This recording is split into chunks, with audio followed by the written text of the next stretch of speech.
Dusun Jatiwangi, sebuah nama yang dulu dikenal tenteram, kini diselimuti kabut kengerian. 60 hari menjelang pemilihan kepala desa, Pak Kades Harjo diteror. Bukan ancaman politik, melainkan makhluk halus. 40 hari sebelum ajalnya, ia didatangi 40 pocong dengan wajah gosong dan mata merah menyala. Sebuah janji terkutuk di balik ambisi kekuasaan, kini menuntut tumbal. Apakah Pak Kades Harjo bisa melepaskan diri dari cengkraman kegelapan ini? Ataukah ia akan menjadi bagian dari horor yang akan merenggut Dusun Jatiwangi? Siapkan dirimu, karena kisah nyata ini akan membuatmu percaya pada yang tak kasat mata.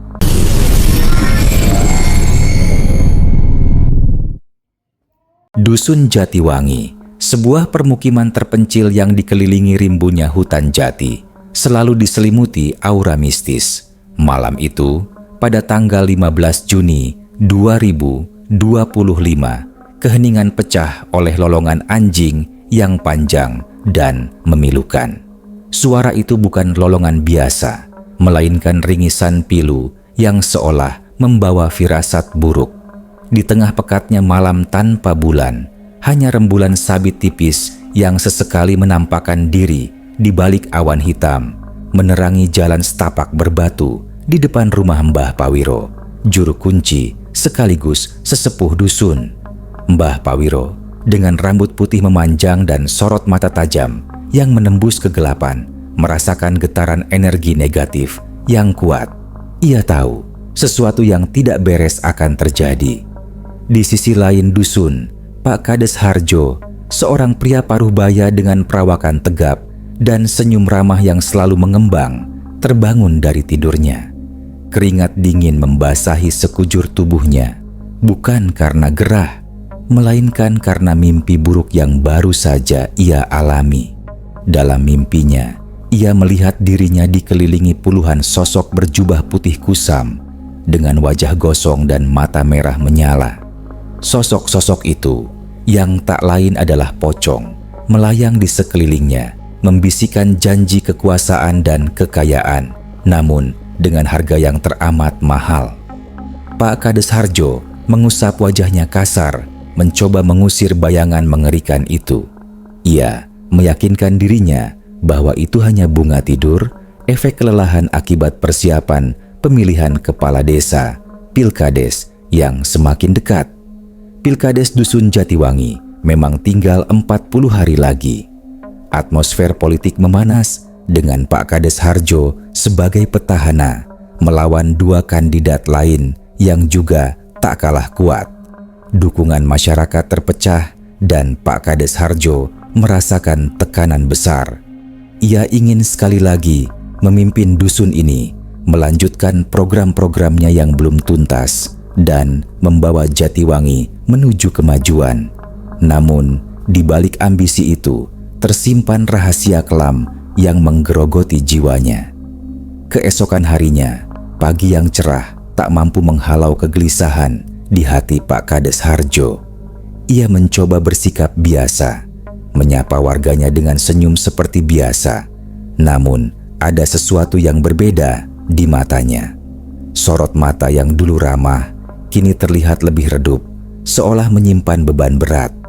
Sepanjang hari, ia merasakan hawa dingin yang menusuk, meskipun matahari bersinar terik.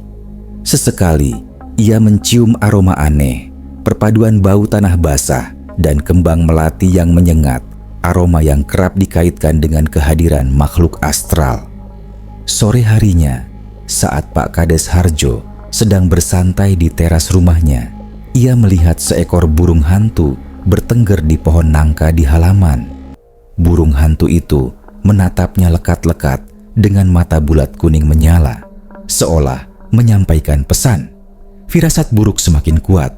Ia mencoba mengabaikannya, namun bayangan pocong dari mimpinya kembali terlintas. Ia bergidik. Malam harinya, teror itu dimulai. Sekitar pukul 11 malam, Mbah Pawiro terbangun karena merasakan hawa dingin yang luar biasa. Ia mengintip keluar jendela dan melihat bayangan hitam melintas cepat di pekarangan rumahnya. Bayangan itu tinggi, kurus, dan bergerak aneh, seolah melompat-lompat. Mbah Pawiro tahu itu bukan manusia. Ia segera meraih tasbih dan mulai melafalkan doa-doa pelindung. Di rumah Pak Kades Harjo, suasana mencekam. Istrinya, Bu Lastri, sedang sakit demam tinggi, dan anak semata wayangnya, Rio, yang berusia 10 tahun, sudah terlelap. Pak Kades Harjo sedang membaca buku di ruang tamu ketika ia mendengar suara langkah kaki di atap rumah. Langkah-langkah itu berat, berderap, seolah ada yang berjalan di sana. Ia mengira itu hanya kucing atau tikus, namun suara itu terlalu besar untuk hewan kecil. Jantungnya berdebar kencang. Ia mencoba menenangkan diri, namun suara itu semakin jelas bergerak menuju kamar Bu Lastri. Ketakutan mencekiknya. Ia bangkit, meraih golok yang selalu ia simpan di dekat pintu, dan perlahan-lahan mendekati kamar istrinya.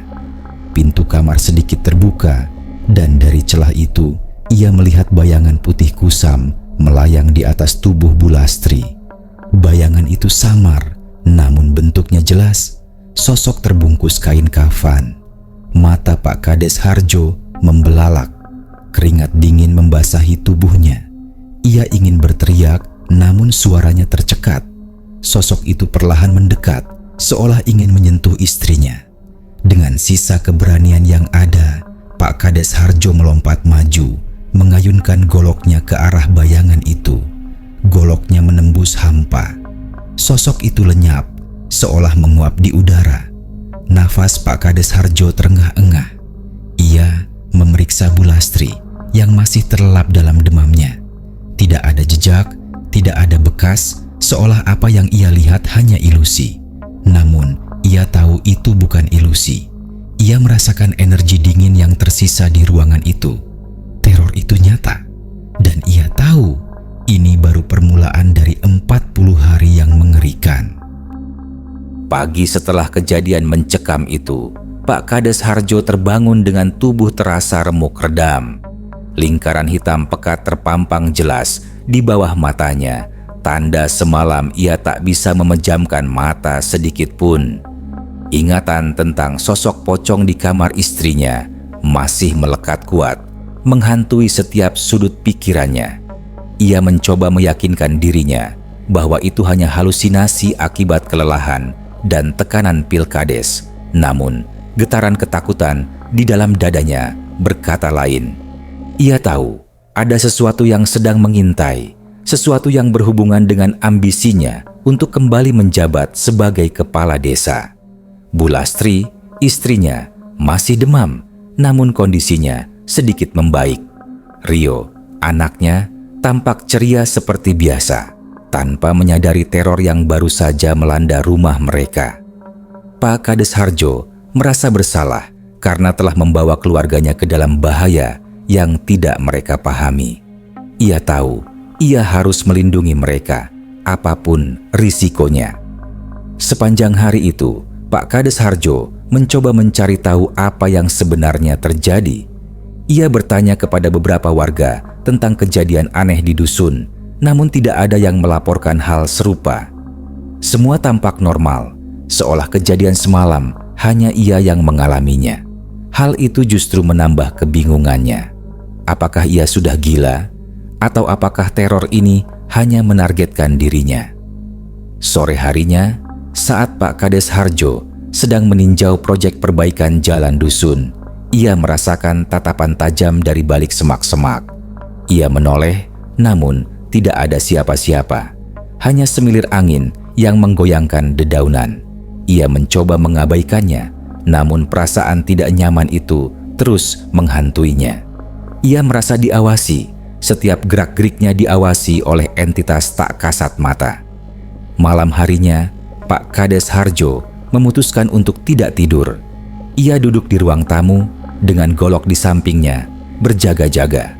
Ia ingin melihat apa yang akan terjadi selanjutnya. Tepat pukul 12 malam, udara di dalam rumah tiba-tiba menjadi sangat dingin, lebih dingin dari malam sebelumnya. Aroma melati dan tanah basah kembali tercium, lebih menyengat kali ini. Jantung Pak Kades Harjo berdegup kencang. Ia menajamkan pendengarannya. Dari luar jendela, ia mendengar suara langkah kaki yang berat, bukan langkah kaki manusia biasa.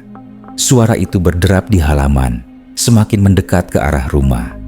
Kemudian, suara itu berhenti tepat di depan pintu utama. Pak Kades Harjo menahan napas. Ia melihat bayangan gelap bergerak di balik kaca jendela. Bayangan itu sangat tinggi, lebih tinggi dari manusia normal, dan gerakannya tersentak-sentak. Tiba-tiba, terdengar ketukan pelan di pintu. 1 ketukan, 2 ketukan, 3 ketukan. Ketukan itu tidak seperti ketukan manusia, melainkan suara benda keras yang memukul kayu tua. Pak Kades Harjo menggenggam goloknya erat-erat. Ia tahu ia tidak boleh membuka pintu. Ia sudah mendengar banyak cerita tentang entitas yang mencoba masuk ke rumah dengan mengetuk pintu. Pak Kades, buka pintu. Sebuah suara serak, berat, dan mengerikan terdengar dari luar. Suara itu bukan suara manusia, melainkan suara yang seolah berasal dari tenggorokan yang busuk. Suara itu bergema di seluruh ruangan, membuat bulu kuduk Pak Kades Harjo berdiri. Ia tidak menjawab. Ia hanya diam, menahan napas, berharap suara itu akan pergi. Namun, suara itu tidak menyerah. Pak Kades, kami datang untuk menagih janji. Janji? Pak Kades Harjo terperanjak. Janji apa? Ia tidak pernah berjanji kepada siapapun, kecuali janji kampanye kepada warganya. Kecuali kilasan mimpi buruknya kembali terlintas. Mimpi di mana puluhan pocong mengelilinginya, membisikkan janji kekuasaan. Ketukan di pintu semakin kuat, kali ini disertai suara desisan aneh. Seolah-olah ada banyak entitas yang berdiri di luar sana, saling berdesis. Pak Kades Harjo menatap ke arah pintu, matanya tidak berkedip. Ia melihat celah kecil di bawah pintu, dan dari celah itu, ia melihat bayangan putih kusam bergerak. 1, 2, 3, banyak. Sosok-sosok itu bergerak-gerak di luar, seolah ingin menerobos masuk. Tiba-tiba, ia mendengar suara jeritan Rio dari kamarnya.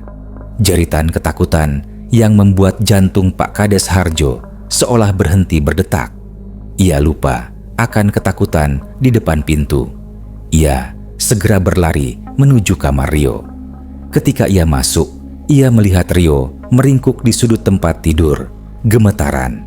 Matanya terbelalak menatap jendela. Pak Kades Harjo mengikuti arah pandang Rio dan melihat pemandangan yang mengerikan. Di luar jendela, tepat di balik tirai tipis, berdiri puluhan pocong.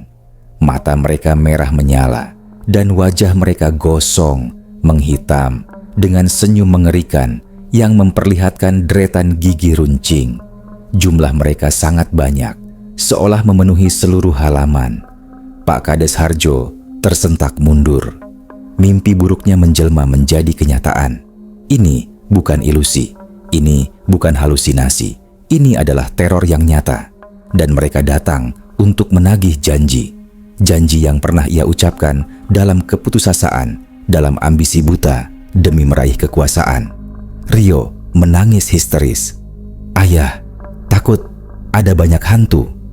Pak Kades Harjo memeluk Rio erat-erat, mencoba menenangkan anaknya. Namun, ia tahu ia tidak bisa melindungi Rio dari teror ini. Teror yang ia undang sendiri, teror yang kini akan merenggut ketenangan hidupnya. Ia tahu ia telah membuat kesalahan fatal, dan kini ia harus menanggung konsekuensinya. Malam itu, Dusun Jatiwangi menjadi saksi bisu bagi teror yang baru saja dimulai. Teror yang akan menguji seberapa jauh Pak Kades Harjo mampu bertahan sebelum ia kehilangan segalanya. Setelah malam mengerikan yang dipenuhi jeritan Rio dan penampakan puluhan pocong di jendela kamar anaknya, Pak Kades Harjo benar-benar kehilangan akal sehatnya. Tubuhnya lemas, nyalinya menciut, dan ia merasa seperti terperangkap dalam mimpi buruk yang tak berujung. Rio masih terguncang, demam tinggi, dan selalu menangis setiap kali melihat ke arah jendela. Bu Lastri, meski masih sakit, berusaha menenangkan Rio, namun ia sendiri merasakan aura mencekam di rumah mereka. Ia tak tahu apa yang sebenarnya terjadi, namun naluri keibuannya mengatakan ada sesuatu yang sangat tidak beres. Pak Kades Harjo, dengan perasaan bersalah yang amat sangat, memutuskan untuk mencari bantuan. Ia tak bisa lagi menyembunyikan ini. Ia harus menceritakan semuanya kepada seseorang yang bisa ia percaya, seseorang yang memahami hal-hal gaib. Satu-satunya orang yang terlintas di benaknya adalah Mbah Pawiro. Dini hari, sebelum matahari terbit, Pak Kades Harjo memacu motornya menuju rumah Mbah Pawiro. Udara dingin menusuk tulang, namun ia tak peduli. Pikirannya dipenuhi bayangan pocong dengan mata menyala dan senyum mengerikan. Ia tiba di rumah Mbah Pawiro yang masih sepi. Mbah Pawiro seolah sudah tahu kedatangan Pak Kades Harjo, sudah duduk di teras menghadap timur melafalkan doa-doa. "Mbah," panggil Pak Kades Harjo dengan suara bergetar.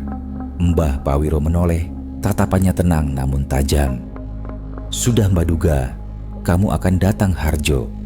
Teror itu sudah dimulai bukan?" Pak Kades Harjo mengangguk, air mata mulai menggenang di pelupuk matanya. Ia duduk di hadapan Mbah Pawiro dan menceritakan semuanya.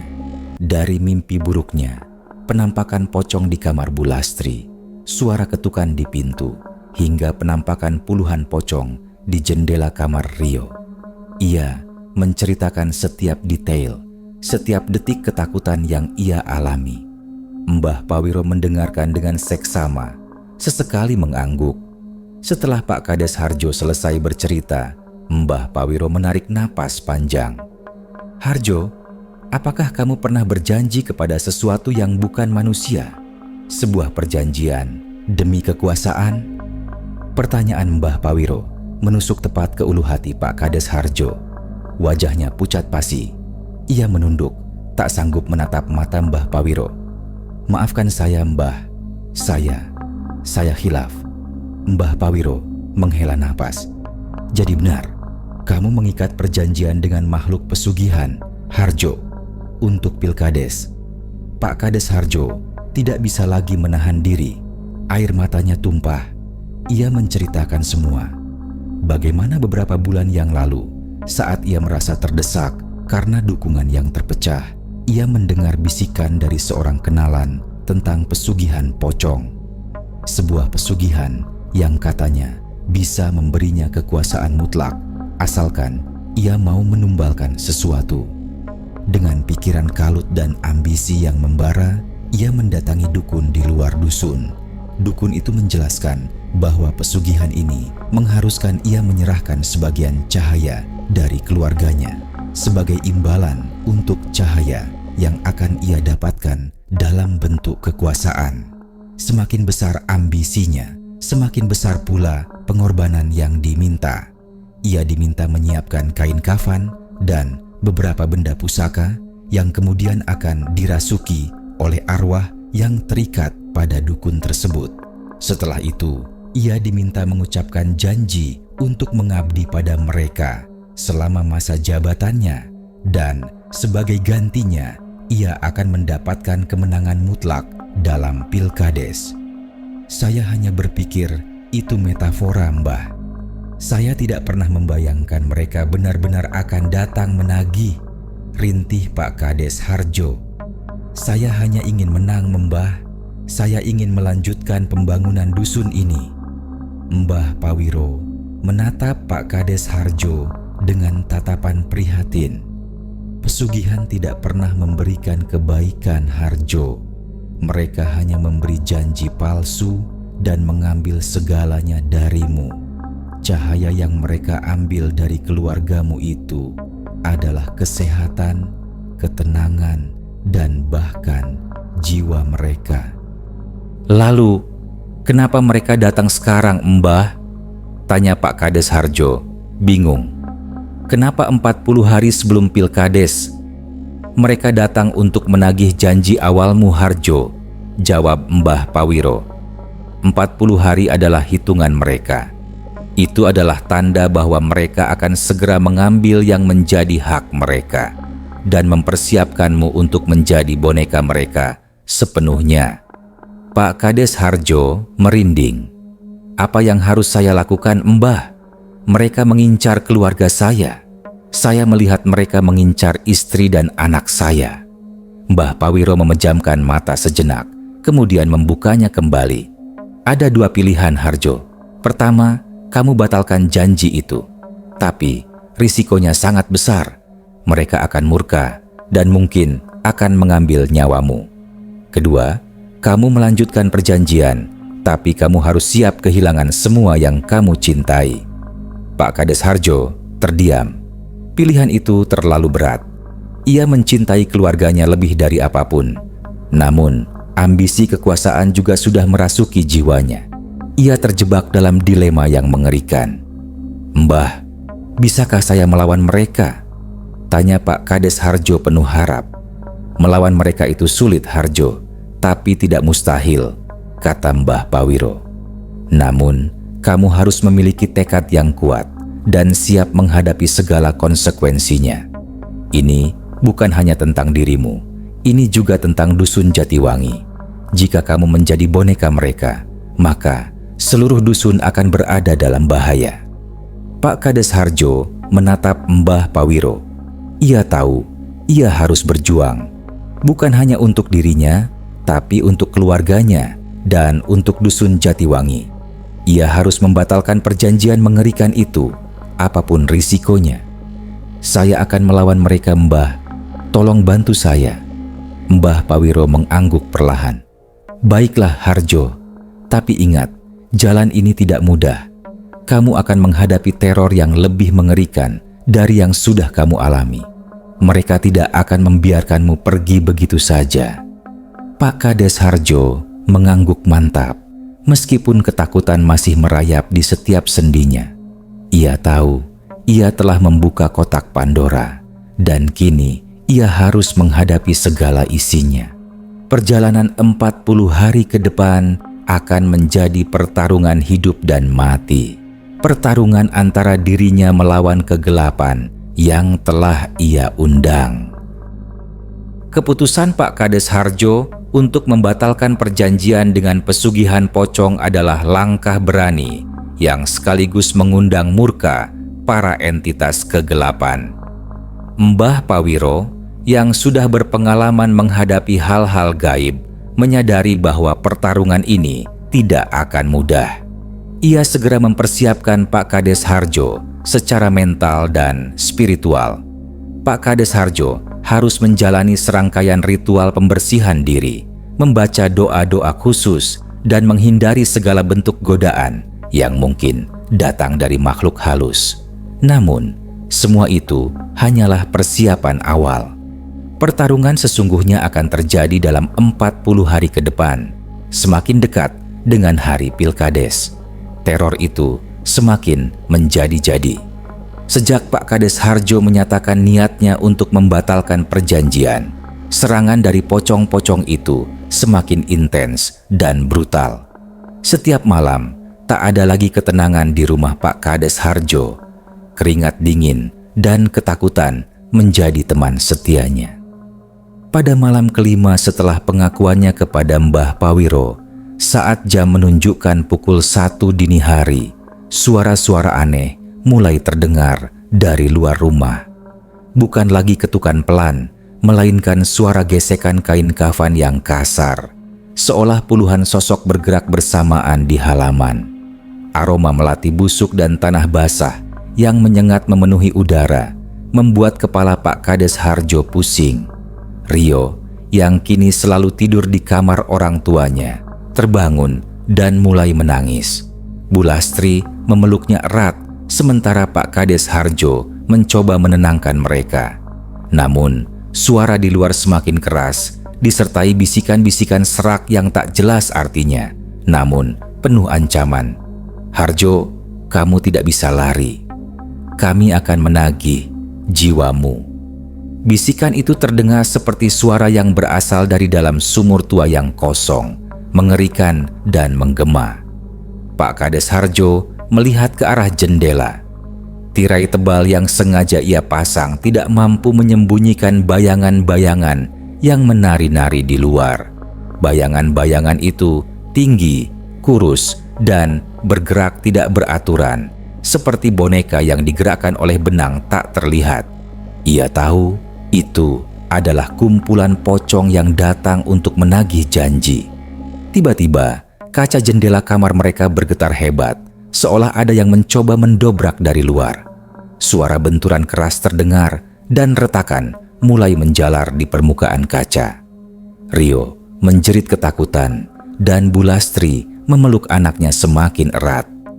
Pak Kades Harjo segera meraih goloknya dan berdiri di depan jendela, siap menghadapi apapun yang datang. Dari balik jendela, mata-mata merah menyala terlihat jelas. Puluhan pasang mata mengerikan menatap mereka, penuh kebencian dan kemarahan. Wajah-wajah gosong yang menyeramkan itu, dengan gigi-gigi runcing yang terlihat dari balik kain kafan yang sobek, menghembuskan hawa dingin yang menusuk. "Pergi, jangan ganggu keluargaku," teriak Pak Kades Harjo. Suaranya bergetar namun penuh tekad. Namun teriakan itu hanya memicu tawa serak dari makhluk-makhluk itu. Tawa yang terdengar seperti gesekan tulang dan daun kering. Kaca jendela retak semakin parah dan kemudian pecah berhamburan. Sebagian pecahan kaca mental ke dalam kamar. Namun Pak Kades Harjo berhasil menghindari terkena serpihan. Seketika, 3 sosok pocong melompat masuk melalui lubang jendela yang pecah. Gerakan mereka cepat dan tak terduga.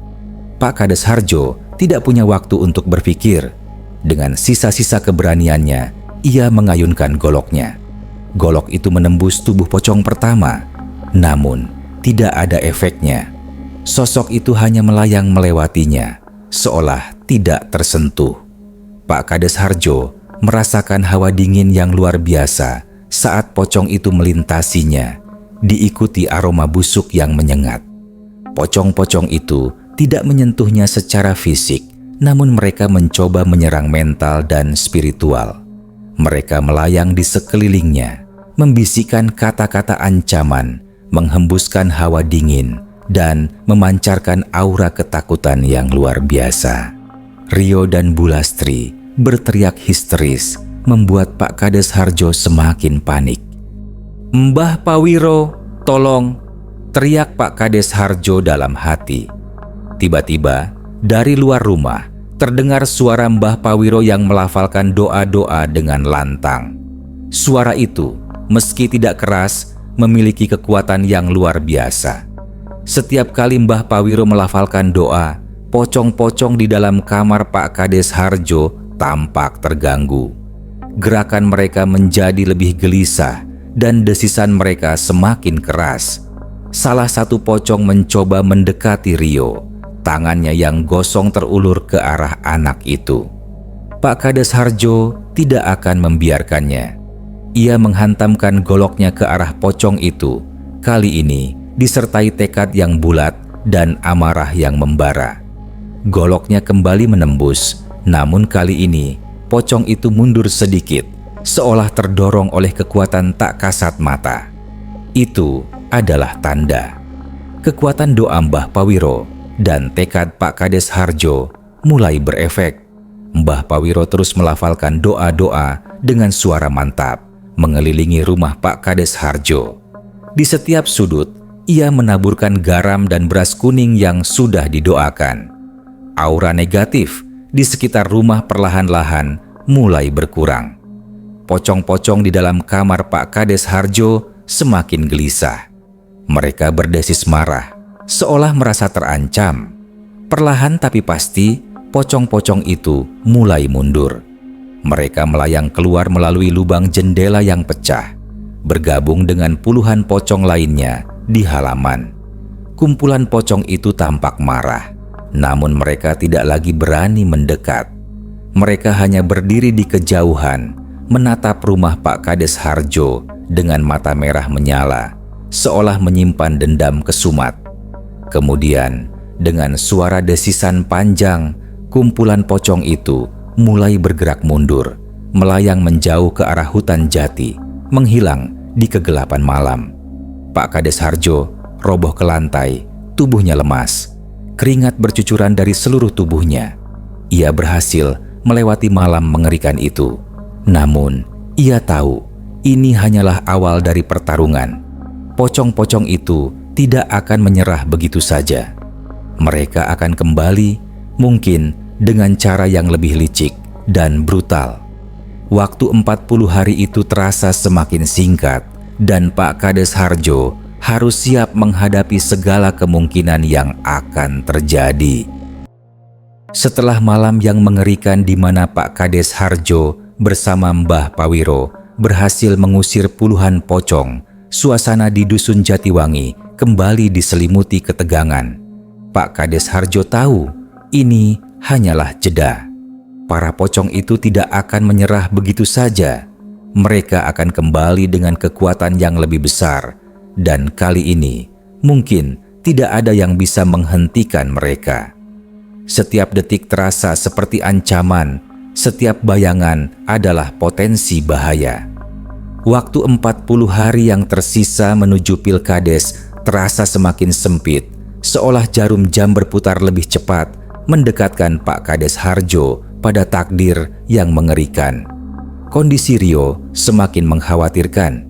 Meskipun pocong-pocong itu tidak menyentuhnya secara fisik, teror mental yang ia alami membuat badannya demam tak kunjung turun. Rio sering berteriak dalam tidurnya, memanggil-manggil pocong, dan matanya selalu memerah karena ketakutan. Bu Lastri dengan hati hancur mencoba merawat anaknya semaksimal mungkin, namun ia sendiri mulai menunjukkan tanda-tanda kelelahan ekstrem. Aura negatif dari pesugihan itu perlahan menguras energi mereka, sebagaimana yang pernah dikatakan Mbah Pawiro. Cahaya dari keluarga akan menjadi tumbal. Mbah Pawiro menyadari bahwa teror ini akan memuncak di hari-hari terakhir menjelang Pilkades. Ia meminta Pak Kades Harjo untuk terus mendekatkan diri pada Tuhan, memperbanyak ibadah, dan membersihkan hati dari ambisi duniawi. Ia juga menyiapkan berbagai media penolak bala dan pelindung gaib, namun ia tahu semua itu hanya membantu. Kekuatan utama ada pada tekad dan iman Pak Kades Harjo sendiri. 20 hari berlalu. Teror itu datang dalam bentuk yang lebih halus, namun lebih menakutkan. Setiap malam, Pak Kades Harjo tidak hanya dihantui bayangan pocong, tetapi juga mendengar bisikan-bisikan yang mencoba memecah belah keluarganya. Suara-suara itu menuduhnya sebagai penyebab penderitaan Bu Lastri dan Rio, mencoba memicu rasa bersalah dan keputusasaan. Pak Kades Harjo tahu itu adalah ulah pocong, mencoba memecah belah dan melemahkan mentalnya. Pada malam ke-35, 5 hari sebelum Pilkades, teror itu mencapai puncaknya. Cuaca di Dusun Jatiwangi menjadi sangat buruk. Hujan deras turun tanpa henti, disertai petir yang menyambar-nyambar, menerangi kegelapan malam dengan kilatan cahaya sesaat. Angin bertiup kencang, menggoyangkan pepohonan jati seolah hendak mencabutnya dari akarnya.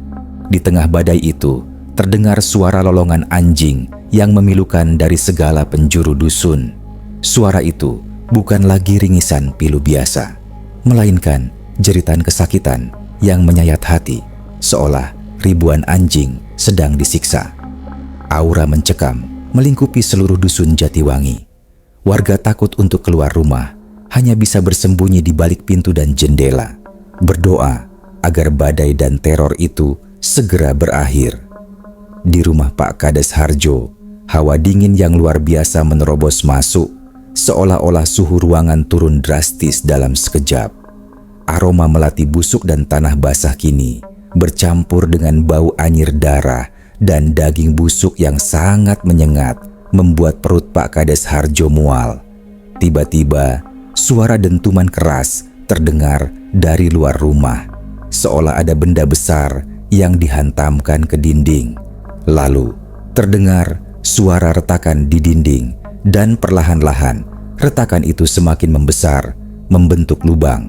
Dari lubang itu, terlihat mata-mata merah menyala dan wajah-wajah gosong yang mengerikan. Kali ini, jumlah mereka tak terhitung. Bukan hanya puluhan, melainkan ratusan pocong berdesak-desakan di luar, mencoba menerobos masuk. Mereka tidak lagi berbisik. Kali ini, mereka berteriak, suara serak dan parau. Bayar janji, bayar janji. Rio dan Bulastri menjerit ketakutan.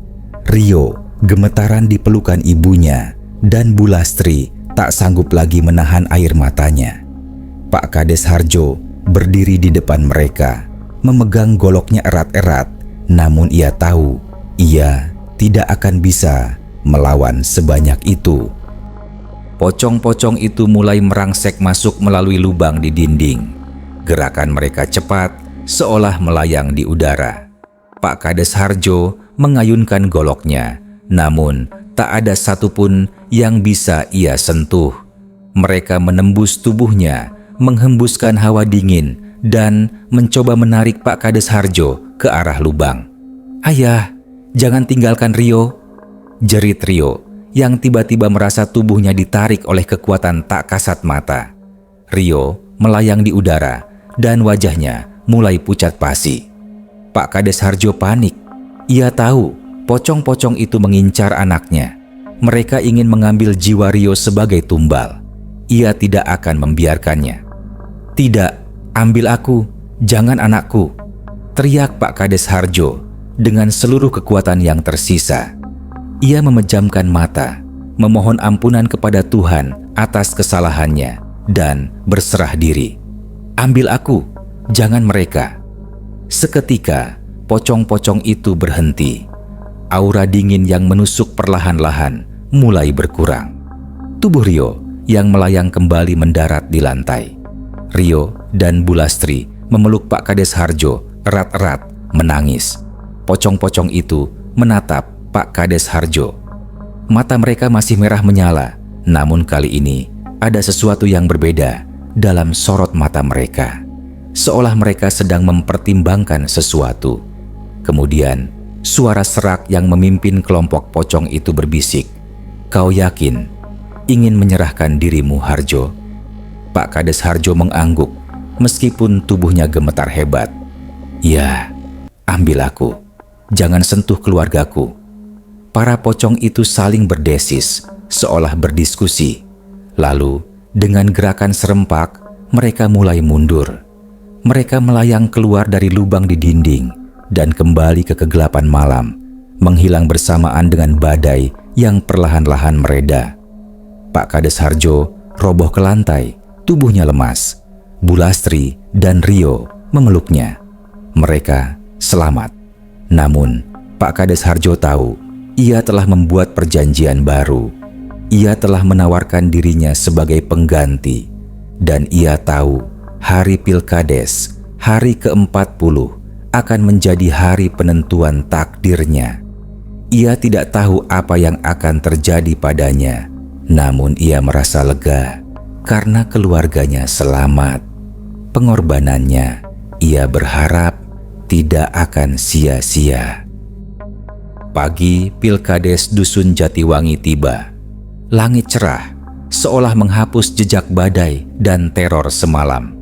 Namun, di hati Pak Kades Harjo, awan kelabu masih menggantung pekat. Ia tahu hari ini adalah hari penentuan takdirnya. Meskipun ia telah menawarkan dirinya sebagai pengganti tumbal, rasa takut akan masa depan yang tidak pasti masih menghantuinya. Ia melihat Bulastri dan Rio yang tampak lebih tenang, meskipun masih ada sisa-sisa ketakutan di mata mereka. Hatinya sedikit lega, setidaknya keluarganya aman. Mbah Pawiro datang pagi-pagi sekali. Ia menatap Pak Kades Harjo dengan sorot mata prihatin. "Harjo, kamu sudah melakukan yang terbaik. Sekarang serahkan sisanya pada kehendak Tuhan." Pak Kades Harjo mengangguk Ia tidak tahu apa yang akan terjadi padanya, namun ia merasa damai karena telah melindungi keluarganya. Ia memutuskan untuk tetap datang ke tempat pemungutan suara, TPS, menunjukkan diri kepada warganya bahwa ia tetaplah Pak Kades mereka, terlepas dari segala rahasia kelam yang ia simpan. Di TPS, suasana ramai. Warga berbondong-bondong datang untuk memberikan suara mereka. Pak Kades Harjo menyapa warganya dengan senyum tipis, meskipun ia merasa lemas. Ia melihat kandidat lain yang tampak bersemangat, yakin akan kemenangan. Sepanjang hari, Pak Kades Harjo merasakan hawa dingin yang tak kunjung hilang. Ia sesekali mencium aroma melati busuk, meskipun tidak sekuat hari-hari sebelumnya. Ia tahu mereka ada di sekitarnya, mengawasi, menunggu saat yang tepat. Sore hari, penghitungan suara dimulai. Hasilnya menunjukkan bahwa Pak Kades Harjo unggul jauh dari kedua kandidat lainnya. Angka-angkanya fantastis, melebihi ekspektasi siapapun. Ini adalah kemenangan mutlak. Kemenangan yang ia impikan, namun kini terasa begitu pahit. Warga bersorak-sorai mengucapkan selamat kepada Pak Kades Harjo. Mereka memuji kinerjanya dan yakin bahwa ia adalah pilihan terbaik untuk Dusun Jatiwangi. Pak Kades Harjo tersenyum paksa. Ia telah memenangkan Pilkades. Janji pesugihan itu terpenuhi. Namun, ia tahu ada harga yang harus dibayar. Ketika matahari mulai terbenam dan dusun mulai diselimuti kegelapan, Pak Kades Harjo merasakan nyeri hebat di dadanya. Dadanya terasa sesak, seolah ada yang mencengkeram jantungnya. Ia mencoba menahan rasa sakit itu, namun tubuhnya mulai melemah. Ia mencoba berjalan pulang, namun kakinya terasa berat. Pandangannya mulai kabur. Ia melihat bayangan-bayangan hitam melintas di sekitarnya, semakin banyak, semakin mendekat. Aroma melati busuk semakin menyengat, disertai bau anyir yang mengerikan. Tiba-tiba, ia melihat mereka. Puluhan, bahkan mungkin ratusan pocong muncul dari balik pepohonan jati. Mata mereka merah menyala, wajah mereka gosong, dengan senyum mengerikan yang kini terlihat jelas. Mereka tidak lagi melayang. Mereka berjalan dengan langkah tersentak-sentak mengelilingi Pak Kades Harjo. Janji sudah terpenuhi. Suara serak itu kembali terdengar. Kali ini terdengar lebih dekat, seolah dari tepat di samping telinganya. Kami datang untuk menagih. Bisikan lain menyusul. Pak Kades Harjo mencoba berteriak, namun suaranya tercekat. Ia mencoba melawan, namun tubuhnya tak sanggup bergerak. Rasa sakit di dadanya semakin menjadi-jadi. Ia melihat pocong-pocong itu semakin mendekat. Tangan-tangan gosong mereka terulur ke arahnya. Ia melihat wajah-wajah menyeramkan itu. Senyum mereka mengembang, memperlihatkan gigi-gigi runcing yang tajam. Ia merasakan hawa dingin yang membekukan, diikuti sensasi tubuhnya yang mulai melayang. Detik-detik terakhir Pak Kades Harjo adalah kengerian yang tak terhingga. Ia melihat bayangan Rio dan Bu Lastri di benaknya. Wajah mereka tersenyum. Sebuah senyuman pahit terakhir sebelum kegelapan menelan segalanya. Keesokan harinya, Dusun Jatiwangi digemparkan oleh kabar kematian Pak Kades Harjo yang mendadak. Ia ditemukan tergeletak tak bernyawa di jalan setapak menuju rumahnya. Dengan wajah pucat pasi dan mata terbelalak, seolah melihat sesuatu yang sangat mengerikan di detik-detik terakhirnya. Tidak ada tanda-tanda kekerasan, tidak ada luka. Dokter menyatakan bahwa ia meninggal karena serangan jantung mendadak. Namun, warga dusun yang percaya akan hal-hal gaib berbisik-bisik mengaitkan kematian Pak Kades Harjo dengan kisah-kisah pesugihan yang sering diceritakan turun-temurun. Mbah Pawiro yang datang melayat menatap jenazah Pak Kades Harjo dengan sorot mata penuh kesedihan. Ia tahu Pak Kades Harjo telah membayar harga atas ambisinya. Ia telah mengorbankan dirinya demi keluarganya dan demi dusunnya. Beberapa hari setelah pemakaman Pak Kades Harjo, Bu Lastri, dan Rio, meskipun masih diselimuti duka, perlahan-lahan mulai pulih. Rio tidak lagi demam dan tidak lagi berteriak dalam tidurnya. Aura negatif di rumah mereka juga perlahan menghilang. Kepergian Pak Kades Harjo membawa ketenangan kembali bagi keluarganya, meskipun dengan harga yang sangat mahal. Kisah Pak Kades Harjo menjadi legenda di Dusun Jatiwangi. Cerita tentang 40 hari teror pocong, perjanjian pesugihan, dan pengorbanan sang kepala desa menjadi pengingat bagi setiap warga akan bahaya ambisi yang tak terkendali. Pesan dari Mbah Pawiro yang selalu ia sampaikan kepada siapapun yang bertanya adalah, kekuasaan yang didapat dengan cara yang tidak benar akan selalu menuntut tumbal, dan tumbal itu bisa jadi adalah dirimu sendiri atau bahkan orang yang paling kau cintai. Hingga kini, di malam-malam tertentu, terutama menjelang pilkades berikutnya, warga Dusun Jatiwangi masih sering mendengar lolongan anjing yang memilukan dari kejauhan hutan jati. Beberapa orang yang berani keluar rumah bersumpah melihat bayangan putih kusam melayang di antara pepohonan dengan mata merah menyala, seolah masih menunggu mencari tumbal baru. Cerita ini bukan hanya dongeng, melainkan sebuah peringatan bahwa di balik ambisi dan kekuasaan ada harga yang mungkin tidak sanggup kita bayar, dan terkadang harga itu adalah nyawa itu sendiri. Kisah Pak Kades Harjo dan 40 pocong mungkin berakhir, namun gema terornya masih menghantui. Setiap kali bulan sabit menggantung di langit Dusun Jatiwangi atau lolongan anjing terdengar pilu dari kejauhan, penduduk tak bisa menahan diri untuk merinding. Mereka tahu di balik tabir kegelapan ada perjanjian yang pernah dibuat dan ada harga yang telah dibayar. Percayakah Anda bahwa ambisi bisa menuntut tumbal sebegitu mengerikan? Bahwa kekuasaan yang didapat dengan cara yang salah akan selalu memiliki bayang-bayang kelam yang mengintai? Mungkin setelah mendengar kisah ini, Anda akan berpikir dua kali tentang apa yang rela Anda korbankan demi hasrat duniawi.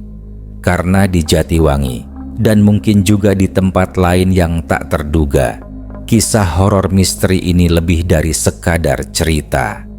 Ini adalah peringatan. Peringatan bahwa kadangkala batas antara dunia nyata dan alam gaib bisa menjadi sangat tipis